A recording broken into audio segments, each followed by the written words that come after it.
Friends, good morning.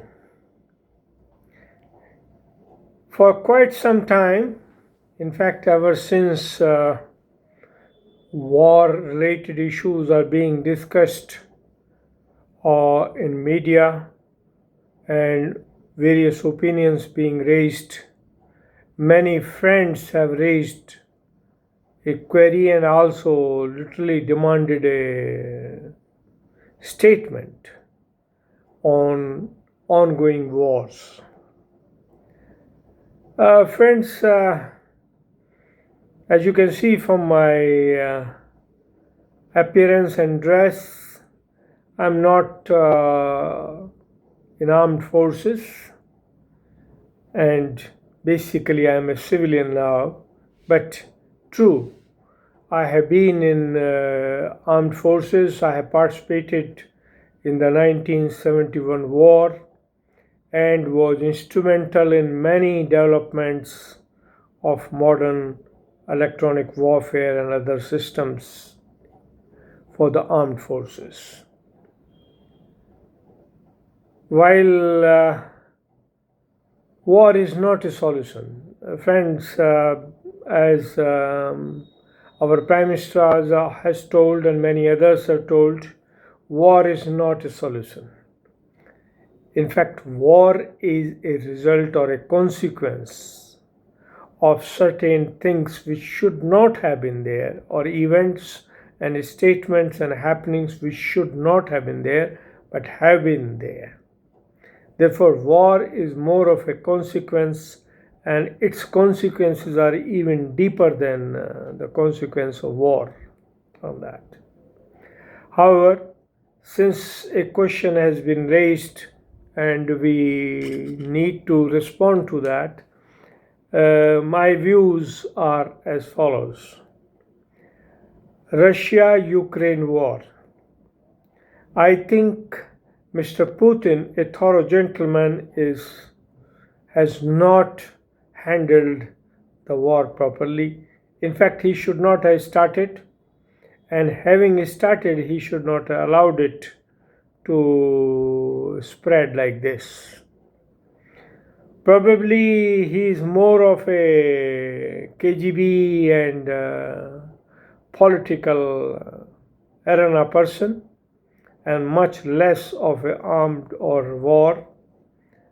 Consequently, his actions forced many non-aligned, non-NATO countries to become members of NATO, which is a setback for anyone who started this event in the name of not allowing to NATO. And secondly, allowing it for too long to go is no strategy. Consequently, Ukraine has developed many new weapons and is likely to develop an atomic weapon also soon, or obtain an atomic weapon soon. While Mr. Putin is only threatening and showing that can use the weapon, chances are that Mr. Zelensky will be the first one to use the atomic weapon if provided by anyone or developed by themselves. This shows failure of Mr. Putin as a military planner, strategist, and I will say even as a leader of the world. It is not a good approach. In fact, America, the only nation in the world who had used atomic weapons first time and last time, has a lesson for others to learn. Either don't talk or use, but don't show off. Consequently, the Russia-Ukraine war has had such a tragic ongoing, which should not have been there, and it should not have been for so long. I'm not saying Mr. Putin should have used the atomic weapons, but if he started the war, or for whatever reason, whether it was because Ukraine was on the wrong side or NATO was on the wrong side, but world only sees that tanks were sent by Mr. Putin into Ukraine. And if that was started, it should have been finished well by now, and it should not have been allowed to spread the way it is spreading. This is my first comment on the war. The second part, the Israel and Palestine. That war also probably is wrongly handled. It was bad on part of Hamas to plan that attack on Israeli function, but it was equally bad for Israel to keep killing innocent people and allow the war to go on for such a long time, just for acquiring the land. So the war is a consequence in both cases. In first case, where Mr. Putin is involved with Ukraine, Ukraine has been used as a tool by NATO and indirectly by USA to spread their market and influence into the world. And since Russia, the largest holder of a number of atomic weapons, has been targeted, if Russia can be subdued, then world can be subdued. That was the philosophy. But without anything, America is making money. American weapons are being sold to Europe, are being sold to all other countries who are fighting, and America is enjoying the dollars flowing in the name of war. So basically, the wars which are going on today are consequence or cause reflected by the desire of powerful nations like America to acquire more land, to sell their weapons and capitalize the market. Israel is paying for it, Arab countries are paying for it, Russia may not be taking from America but is paying for it, and Europe is paying for it. So whole world has been made hostage by this action of US inspired NATO infringement into the Russian area and inciting Mr. Putin to start war in Ukraine. This is my first comment. And this I say with full authority because I have seen the end result of war has never been a peace.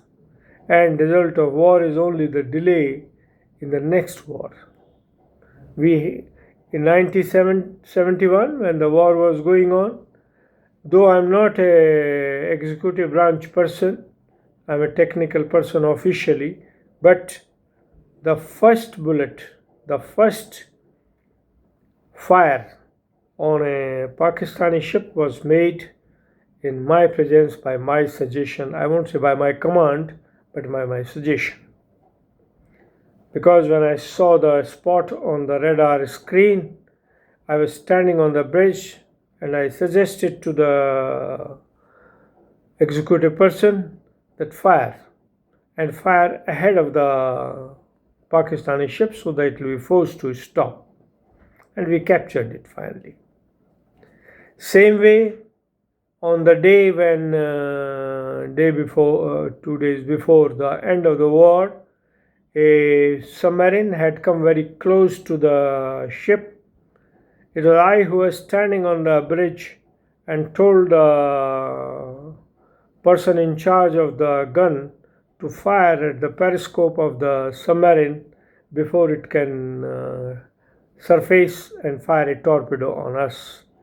And consequently, though after that everybody came on deck and executive officers took charge of it, but we escaped. Otherwise, the fate of previous torpedo on Indian ship is known to everybody. That ship was sunk with Captain Mullah on board. So question is, that 71 war has not led to any peace. It has only delayed the next conflict. And we see the problem with Bangladesh, we see the problem with Pakistan. Earlier it was only with Pakistan. East or West was a different issue. So we have now two nations to fight with. who are becoming stooges to some others. Therefore, war is not a solution. War is not a ultimate solution. War is only a consequence of not trying to understand, not trying to find a democratic solution. The another important point is democracy. Democracy, frankly speaking, look at the state in America and look at the state in India. Forget about everybody else. In America, they are using democracy for making money, for making wars, and killing people all over the world. In India, the opposition is using democracy for threatening the integrity of a nation which has been, with great effort, brought together as one nation. Bharat was never a united nation. It was a collection of various states. Just before the independence, there were so many states in the country that if they had not been brought together, there would have been no India and there would have been no Bharat. But thanks to our great leaders who took the stand and brought all Rajwadas under the one flag and created the integrated united nation. But what are the parties doing now? The democratic parties, in the name of democracy, are killing the nation. Somebody is using language to destroy the nation. Somebody is using crime to destroy the nation. Somebody is using elections to destroy the nation. There doesn't seem to be any sense of peace and harmony in the nation, but it is a fighting cats and bulls, dogs, which are all around. Such democracy has no meaning. Democracy should be for sitting down discussion. There should be. America has two major parties. I think one would have been better, but India should go for one. This 2,000 or 3,000 parties floating all around and everybody creating chaos just for making money.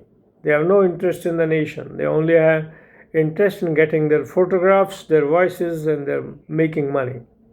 Such democratic parties have no meaning at all. They are like an eyesore or like a cancer in the body of the nation. Those should be abolished. There should be one election, whole nation, one party, one election, and everybody is free to stand for it, and only those who come on top, 524 or whatever number the nation decides, will rule the nation for next whatever period the nation decides. That's the only way democracy can work.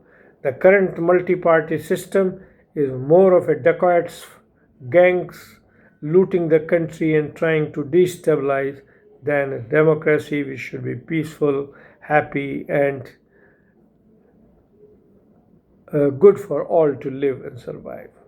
Hope, my personal views, they may not be very happy or very positive for many, but fact is the state of existence and life today requires rethinking by every one of us.